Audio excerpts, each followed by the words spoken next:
Hello everyone, my name is Rakshit Sharma and welcome to J&K Competitive Channel. I hope everyone's doing okay. तो आज हमने economic portion में national income के बारे में पढ़ना है। तो ये नेशनल इनकम का पार्ट वन है। तो देखो, what is national income accounting. आज बात चलेगी फर्स्ट ऑफ ऑल के इनकम होती क्या है। देखो, national income accounting is a branch of macro economics. Macro economics क्या होता है? As a whole country, as for whole country. ये एक इंडिविजुअल के लिए नहीं हो रही है। जब इंडिविजुअल की हम किसी इनकम की बात करते हैं उसे हम कहते हैं माइक्रो इकोनॉमिक्स। ठीक है। That captures the total flow of income as well as the goods and services within a certain period. ठीक है। हम किसकी बात कर रहे हैं? Flow of income. अब इनकम किसके थ्रू जनरेट होती है? जब भी आप गुड्स एंड सर्विसेज किसी को प्रोवाइड करते हो। जब आप किसी को गुड एंड सर्विसेज प्रोवाइड करते हो तो आपको क्या मिलती है? इनकम मिलती है। ठीक है। आप जॉब कर रहे हो, किसी को सर्विसेज प्रोवाइड कर रहे हो। अगर आप एग्रीकल्चर या कुछ और कर रहे हो, आप किसी को गुड्स प्रोवाइड कर रहे हो और उसके बदले जो आपको इनकम मिलती है तो हम उसे क्या कहते हैं? Income accounting. अगर वो कंट्री के लेवल पे की जाए तो उसे हम क्या कहते हैं? National income accounting. National income accounting is used to determine the level of economic activities of the country. Okay. तो main target is to determine the gross domestic product. अब हम पढ़ेंगे ग्रॉस डोमेस्टिक प्रोडक्ट होता है क्या, उसके बाद आपको ये पता चल जाएगा। देखो, नेशनल इनकम होता है क्या? नेशनल इनकम होता है कि कंट्री का फाइनल आउटपुट। किस चीज का? टोटल वैल्यू आपको बता रहे हैं क्या? कि कंट्रीज का final output of all new goods and services. देखो, न्यू क्या? Goods and services. और प्रोड्यूस कब तक देखना है हमने? एक ईयर में। उस ईयर की बात चल रही है। एक कंट्री में कितना फाइनल आउटपुट हुआ है of all new goods and services with in 1 year time frame. ठीक है। इससे हमें क्या पता चलता है नेशनल इनकम के बारे में? National income is a sum of all form of gross income similar to the gross salary appear in the paycheck of an employee that is before the various taxes of other and other deductions are taken out। देखो, simple सी बात क्या है कि जब आपको salary मिलती है individual level पे की जाए तो वो सैलरी क्या? आपकी इनकम है। बट अगर जितनी भी हर किसी को जो सैलरी मिल रही है सबकी सैलरी को हम ऐड ऑन कर दें, सबको हम प्लस कर दें तो क्या बन जाता है? वो नेशनल इनकम बन जाता है। National income is also equal to the sum of, देखो क्या बात चल रही है, जितने भी लोगों को सैलरी मिलती है उसको ऐड कर दिया जाए। किसी भी चीज़ का अगर आपने लिया हुआ है, अगर आप कहीं पे रहते हैं, किसी की जगह रेंट पे लेते हैं तो उस सभी के रेंट को ऐड कर दिया जाए। अगर आपने कुछ लोन लिया है सभी के इंटरेस्ट को क्या कर दिया जाए? ऐड कर दिया जाए। आपने कोई बिजनेस किया है सबके प्रॉफिट को ऐड कर दिया जाए और प्रोप्राइटर्स इनकम को सबको ऐड कर दिया जाए तो इन सब के एडिशन को हम क्या कहते हैं? National income. अब बात आती है ग्रॉस डोमेस्टिक प्रोडक्ट, जीडीपी। ठीक है। जीडीपी के आपको बारे में पता होना चाहिए क्योंकि ये काफ़ी ज़्यादा इंपॉर्टेंट टॉपिक है। जीडीपी में देखो बेसिकली क्या होता है, अगर एक सिंपल टर्म में कह दिया जाए, अगर ये एक कंट्री है सपोज, इस कंट्री के बॉर्डर के अंदर जितनी भी इकोनॉमिक एक्टिविटीज होती हैं, जितनी भी गुड्स एंड सर्विसेज, लेकिन कौन सी वाली? Final good and services. Time frame क्या है? 1 ईयर। उसे हम क्या कहते हैं? जीडीपी। सिंपल सी बात है कि आपने कितना फाइनल गुड क्या किया है, एक साल के अंदर गुड्स एंड सर्विसेज क्या किए हैं, किसी को प्रोवाइड की हुई है, उसे हम क्या कहते हैं? GDP, gross domestic product. और ये गुड्स एंड सर्विसेज कौन दे सकता है? डज नॉट मैटर वो माइक्रोसॉफ्ट कंपनी दे रही है, गूगल दे रहा है, आपको फेसबुक दे रहा है, जो हमारा यहाँ का लोकल वेंडर दे रहा है, ठीक है, वारन बफेट दे रहा है, जो कोई भी दे रहा है, वो मैटर ही नहीं करता उसकी नेशनैलिटी क्या है, कि प्रॉफिट कहाँ पे जा रहा है, उसका कुछ मैटर नहीं करता। बस अगर इंडिया में वो पैसा जनरेट हो रहा है, अगर वो गुड्स एंड सर्विसेज आप क्या कर रहे हो? इंडिया में प्रोवाइड कर रहे हो, प्रॉफिट चाहे जो मर्जी खाए, चाहे वो अमेरिका की कंपनी है जहाँ से पूरा का पूरा प्रॉफिट लेके कहाँ चले जाए वापस अमेरिका, वो मैटर ही नहीं करता। मैटर क्या करता है कि वो प्रोड्यूस कहाँ पे हुआ है, आपने वो सर्विसेज कहाँ पे प्रोवाइड की है, वो आपने गुड्स बेचा कहाँ पर। अगर एक कंट्री के अंदर ही आपने वो प्रोड्यूस किया और उसको बेचा है, उसे हम क्या कहते हैं? Gross domestic product. अगर यहाँ से क्या होता है? आईपीएल कहाँ पे हो रहे हैं? इंडिया में। इंडिया के अंदर आईपीएल हो रहे हैं। और अभी सबसे ज़्यादा महंगा प्लेयर कौन बिका हुआ है? एक ऑस्ट्रेलिया का प्लेयर बिका है, सैम करन। ठीक है। सैम करन को आई थिंक 18 करोड़ के आसपास उन्होंने क्या किया हुआ है? खरीदा हुआ है आईपीएल में। तो ये 18 करोड़ भी क्या होगा? इंडिया की जीडीपी में गिना जाएगा, ना कि ऑस्ट्रेलिया की जीडीपी में। Does not matter Sam Curran कल ही लेके वो पूरा पैसा चला जाए, लेकिन वो जीडीपी कहाँ पे आएगा? इंडिया की जीडीपी में गिना जाएगा। देखो क्या बात की जा रही है। The gross domestic product is a sum of all the final goods and services produced by a resident of a country in 1 year. देखो, resident of a country in 1 year. Resident कौन होते हैं? रेजिडेंट होते हैं जो एक country में रह रहे हैं, ठीक है। हम सिटीजन की बात नहीं कर रहे, हम रेजिडेंट कर रहे हैं। कोई भी अगर यहाँ पे रह रहा है, अगर कोई अंग्रेज आके यहाँ पे 10-15 दिन रहेगा, जो बेसिकली यूजुअल रेजिडेंट उनको कहते हैं, जो 6 मंथ से ज़्यादा रहते हैं, बट यहाँ पे सिंपल रेजिडेंट की बात की है, तो आप मान सकते हो कोई भी इंसान जो बाहर कंट्री से भी आके आके यहाँ पे रह रहा है, उसने कुछ कमाया है, तो उससे हम क्या कहेंगे? रेजिडेंट। क्या कह रहे हैं कि कोई भी इंडिया में अगर आके क्या कर रहा है? फाइनल गुड्स एंड सर्विसेज बेच रहा है 1 ईयर के टाइम फ्रेम में, तो उसे हम क्या बोलेंगे? GDP. This means it measures the value of final goods and services. देखो फाइनल की बात होगी, हमेशा इंटरमीडिएट की बात नहीं होगी। फाइनल गुड्स कौन सा होता है? जो हम क्या करते हैं? कस्टमर को एट द एंड बेचते हैं। लेकिन इंटरमीडिएट गुड क्या हो गया? इंटरमीडिएट गुड हो गया कि अगर आप क्या करते हो, एक टायर खरीदते हो, अगर मैं अपनी कार के लिए टायर खरीदता हूँ, तो टायर क्या है? फाइनल गुड है। लेकिन अगर वही टायर अगर कौन खरीद रहा है? एक कार कंपनी, टाटा की कंपनी खरीद रही है, तो उसके लिए वो इंटरमीडिएट ग्रुप हो गया गुड। क्यों? क्योंकि वो क्या करेगी? डायरेक्ट वो टायर खुद यूज़ नहीं करेगी, वो अपनी कारों में टायर लगाएगी और फिर क्या करेगी? आगे कस्टमर्स को बेचेगी, इसलिए वो एक इंटरमीडिएट गुड हो गया। ठीक है, ये डिपेंड के कौन यूज़ कर रहा है, उस चीज़ पे भी डिपेंड करता है कि कोई भी गुड फाइनल गुड है या इंटरमीडिएट गुड है। और यहाँ पे हमेशा से फाइनल गुड की बात चल रही है। फाइनल गुड इसलिए लेते हैं ताकि डबल हम उसको ऐड ना कर दें। क्यों? क्योंकि अगर इस टायर को हमने, जो टाटा के पास जा रहा है, इस टायर को हमने एक बार अगर जीडीपी में गिन लिया, दूसरी बार जब वो कार बेचेंगे टाटा, तो हम उसमें भी क्या करेंगे? टाटा की कार जब हम खरीद रहे हैं, उसमें को भी हम जीडीपी में खरीदेंगे। जब हम जीडीपी में उसको भी हम कैलकुलेट करेंगे, तो ये इस टायर की 2 बार क्या हो गई है? वैल्यू ले ली गई है। ठीक है, इसलिए तो हम क्या करते हैं? कोशिश करते हैं कि सिर्फ फाइनल गुड्स की हम क्या करें? कैलकुलेट करें with in a geographical boundary. देखो जियोग्राफिकल बाउंड्री की बात आ रही है।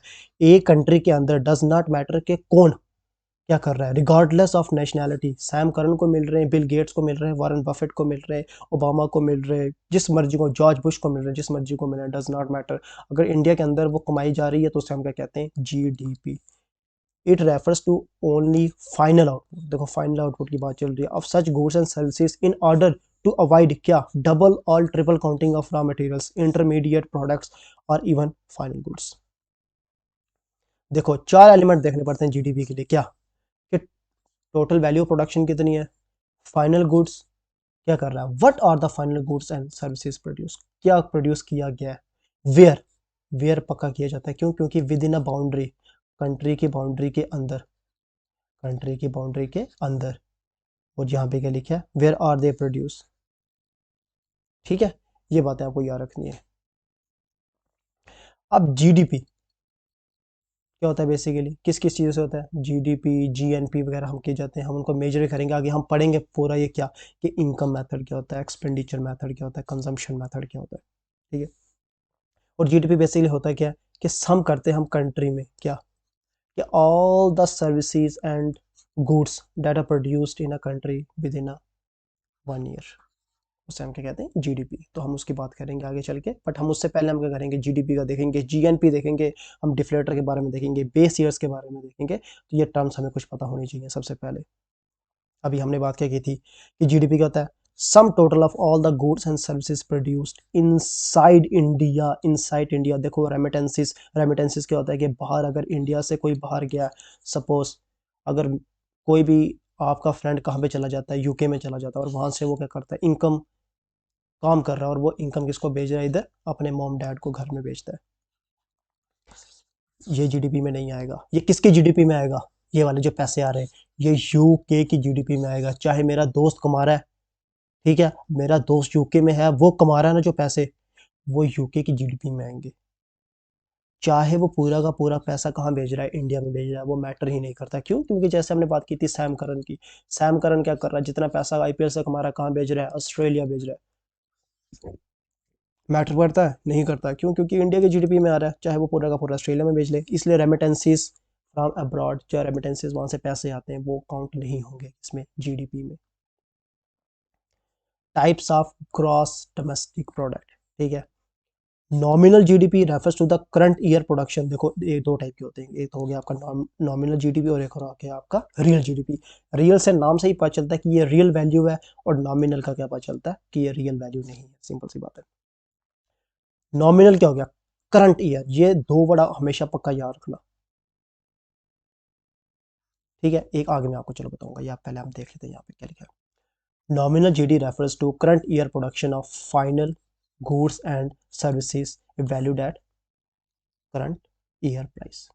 जब बात आएगी किसकी, करंट ईयर प्राइस की, करंट ईयर प्राइस देखो, करंट ईयर प्राइस हमेशा किससे कनेक्ट होगा, नॉमिनल जीडीपी से, और कांस्टेंट प्राइस हमेशा किससे कनेक्ट होगा, रियल जीडीपी से। अब आप बोलोगे नॉमिनल जीडीपी और रियल जीडीपी में डिफरेंस क्या है, सिंपल सी बात क्या है कि इस टाइम अगर मैं दुकान में जाता हूँ और एक बिस्किट का पैकेट कितने रुपीज़ का है, 10 रुपीज़ का, तो ये इसका कौन सी वैल्यू होगी है, नॉमिनल जीडीपी। इसकी नॉमिनल वैल्यू होगी है, नॉमिनल जीडीपी में आता है। अगर मैं कोई भी चीज़ जाके खरीद रहा हूँ उसकी इस टाइम जो भी फेस वैल्यू लिखी होगी, अगर मैं एक बॉटल जाके लेता हूँ 100 रुपीज़ की मुझे मिल रही है, तो ये नॉमिनल जीडीपी में आएगा। जब हम इसको ऐड करेंगे, इस 100 को ऐड करेंगे और इन 10 को ऐड करेंगे, किस में आएगा, नॉमिनल जीडीपी में। बट अगर मैं देखूँ क्या, 2010 में ये बोतल कितने की थी, 50 रुपीज़ की, और आज कितने की होगी है, 100 रुपीज़ की। अब जब मैं क्या करूँगा, इसको एज अ बेस लेके चलूँगा, बेस, क्यों, क्योंकि मैंने एक वैल्यू ले ली है उसको कंपेयर करने के लिए। जब भी हम कोई एक वैल्यू रख लेते हैं उसको कंपेयर करने के लिए आगे नेक्स्ट ईयर से, ठीक है, उसको हम क्या कहते हैं, बेस। क्योंकि हम कंपेयर करने के लिए रख देते हैं एक कोई भी चीज़ के, हम बोलते हैं कि हाँ हम चेक करेंगे कि हमारी ग्रोथ कितनी हो रही है, और ग्रोथ चेक करने के लिए कम से कम आपको एक पीरियड ऑफ रेफरेंस चाहिए। क्यों, क्योंकि जब भी आप जिम जाते हो, पहले दिन जाके आप क्या करते हो, सारी शर्ट वगैरह उतार के आप सेल्फीज लेने की कोशिश करते हो। क्यों, क्योंकि आप उसको पॉइंट ऑफ रेफरेंस रखना चाहते हो। आप देखते हो कि हाँ इसके ऊपर मैं अब कितना ज़्यादा क्या हो रहा हूँ, फिट होना शुरू हो, मेरे कितने मसल्स डेवलप हुए या नहीं हुए। वैसे ही आप क्या करते हो, एक पीरियड रेफरेंस लेते हो, क्या कि सपोज 2010 में 50 रुपीज़ की थी, आज 2023 में वो कितने की होगी है, 100 रुपीज़ की होगी है वही बॉटल। तो कितना डिफरेंस आया इसमें, 50 × 2 हो चुका है ये, ठीक है, 50%, ठीक है, ×2 हो चुका है, 50% नहीं सॉरी, पूरा 100% का गया हुआ है इसमें, बढ़ोतरी हुई है। ठीक है, तो हम इस वैल्यू को हम क्या कहेंगे, real GDP. Real GDP refers to the current year production of the goods and services valued at a base price. जब भी हम किसी भी चीज़ को बेस से कंपेयर करते हैं, उसको बेस प्राइस देखते हैं, तो उसे हम क्या कहते हैं, रियल जीडीपी। बट अगर हम उसकी सिंपल वैल्यू देखेंगे उसको बिना कंपेयर किए, तो हम उसे क्या कहते हैं, नॉमिनल जीडीपी। देखो हमेशा बात याद रखना, जब कांस्टेंट बात आएगी तो वो हमेशा किसकी बात कर रहे हैं, बेस ईयर की बात कर रहे हैं, वो रियल जीडीपी की बात करें। लेकिन करंट उसी टाइम अगर किसी भी चीज़ की वैल्यू देखते हैं तो उसको हम क्या कहते हैं, नॉमिनल जीडीपी। देखो डिफरेंस बिटवीन रियल जीडीपी और नॉमिनल जीडीपी क्या होता है, the economic value of a commodity when expressed in term of fixed currency value is what we refer as normal. क्योंकि फिक्स्ड प्राइस उस टाइम हमने देख रहा है उसका वैल्यू कितना है, जिस टाइम हम मर्जी जाओ आप जाके देख लो कि इसका प्राइस इतना है, 50 रुपीज़ है, 100 रुपीज़ है, तो उसका करंट वैल्यू हो गई है, तो हम उसको हम बोल सकते हैं क्या, वो नॉमिनल वैल्यू है उसकी। The nominal value is a sort of static, static बिल्कुल, क्योंकि वो चेंज नहीं है, हम उसी टाइम हम जाके देख रहे हैं, हम ये नहीं देख रहे कि over the period of time वो कितनी चेंज हुई है, उसमें बदलाव आ रहा है या नहीं आ रहा है, वो मैटर नहीं कर रहा, हम जाके उसी टाइम में देखते हैं कि उसकी वैल्यू कितनी है। May not incorporate or even put into the consideration some important aspects of economics and general price challenges in the market। ठीक है, इसलिए ये इतनी चीज़ों को देख नहीं सकता, इतनी चीज़ों को कंसिडर नहीं करते, इसलिए नॉमिनल जीडीपी को हम इतना ज़्यादा यूज़ नहीं करते। हम ज़्यादातर कोशिश क्या करते हैं कि हम रियल जीडीपी की वैल्यूज़ लें। हम आगे बात करते हैं, आपको पता चल जाएगा। Usually the nominal value is consider as an estimation rather than a representation of real value of economic quantity. ठीक है, एक एस्टीमेट लगाने के लिए इसको रियल रिप्रेजेंटेशन नहीं बोलते हम, सिंपल सी बात है। क्यों, क्योंकि वो कंसिडर नहीं कर रहा है। अभी हम बात क्या करेंगे, ये अभी नया साल स्टार्ट हुआ है 2023। आज अगर हम एक बात करते हैं, किसी बोतल का प्राइस कितना है, 100 रुपीज़, और 2023 खत्म होते हुए 2023 दिसंबर में अगर उसी बोतल का प्राइस 200 रुपीज़ हो गया, तो हम सिंपल बोलेंगे 200 रुपीज़ है, कुछ फ़र्क पड़ा हमें, नहीं पड़ा। लेकिन जो रियल वैल्यू है वो हमें क्या बताएगी कि देखिए पहले वो 100 की थी, अब वो 200 की हो गई है, इसका मतलब क्या है, इसका प्राइस 100 चेंज हुआ है। इसलिए हम हमेशा क्या करते हैं, रियल जीडीपी। क्यों, क्योंकि हम दिखाता वो हमें कि इन्फ्लेशन कितना आया हुआ है। अब उस प्राइस की रियल वैल्यू क्या है, क्योंकि रियल वैल्यू की बात क्यों चल रही है। अब मैं आपको एक सिंपल से एक एग्जांपल देता हूँ, आपको पता चल जाएगा। आप मेरे फ्रेंड थे और आप मुझे कितने साल पहले मिले थे, 10 साल पहले। आपने मेरे पास आए, आपने मुझे क्या बोला कि रक्षित मुझे क्या करो, एक समोसा खिला दो। सिंपल सी बात है, ठीक है, समोसा खिला दो। तो मैंने क्या किया कि आपको क्या कर दिया, 5 रुपये का समोसा खिला दिया। ठीक है, मैंने आपको 5 रुपये का समोसा खिलाया, तो आप चले गए। अब 10 साल बाद में आपको मिला, तो मैंने कहा कि देखो, आपको याद है आपने 10 साल पहले मुझे एक समोसा, मैंने आपको एक समोसा खिलाया था, तो आपको ना वो फेवर रिटर्न करना चाहिए, मुझे भी एक समोसा खिलाओ। तो आपने बोला कि देख यार, मेरे पास अभी टाइम नहीं है, तो क्या कर, जेल है, मैं तुझे 5 रुपये दे देता हूँ, तू खुद खा लेना, क्योंकि उस टाइम भी तूने मेरे को 5 का खिलाया था। लेकिन प्रॉब्लम क्या है कि आज समोसा की वैल्यू 5 रुपये नहीं रही है, आज उसकी वैल्यू कितनी हो चुकी हुई है, 10 रुपये। मतलब क्या कि उसने जो मुझे पैसे दिए उससे वो कमोडिटी आने वाली नहीं है, उससे वो खाने वाला प्रोडक्ट आने वाला नहीं है। तो इसका मतलब क्या हुआ कि ये उसकी नॉमिनल वैल्यू होगी, उसकी हमें ट्रू वैल्यू नहीं दिखाती, उसकी ट्रू फेस वैल्यू नहीं दिखाती है। क्यों? क्योंकि over the period of time inflation कितना ज़्यादा हुआ है, और different different aspect of economics वो हमें दिखाती नहीं है, लेकिन जो रियल वैल्यू होती है वो हमें दिखाती है कि विद टाइम इन्फ्लेशन भी हुआ है, चीज़ों का प्राइस इंक्रीज हुआ है, और जो वैल्यू ना 5 साल पहले मनी की थी, आज वो सेम वैल्यू नहीं है, आज उसकी वैल्यू बहुत ज़्यादा कम हो चुकी है। ठीक है, तो ये हमें रियल वैल्यू कौन दिखाता है, रियल जीडीपी।